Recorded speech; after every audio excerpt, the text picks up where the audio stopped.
Ce sont 3 choses qui vous maintiendront fauché dans votre vingtaine en tant que jeune homme de 23 ans financièrement responsable. Si vous êtes nouveau ici, je m'appelle Liliane et j'aide à améliorer votre carrière dans les finances. Alors si cela vous intéresse, n'hésitez pas à me suivre.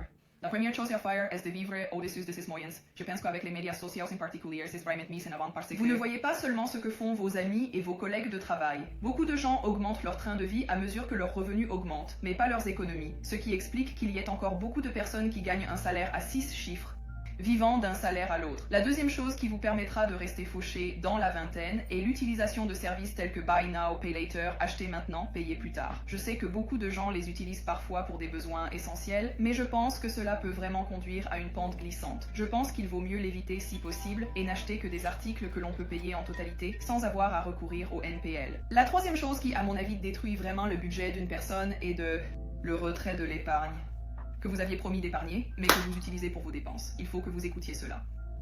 Les gens disent qu'ils vont épargner une certaine somme d'argent, ils la mettent de côté et ils se disent qu'ils ne toucheront pas à cet argent à moins d'avoir une urgence ou d'économiser en vue d'un achat plus important. Mais si vous utilisez l'argent que vous avez mis de côté comme excuse pour le dépenser, si vous avez du mal à le faire, je vous recommande de placer votre épargne sur un compte séparé que vous ne touchez pas et qui n'est pas relié à vos chèques, de noter le mot de passe, de le mettre en lieu sûr et d'essayer de l'oublier activement pour faire comme si l'épargne n'existait pas.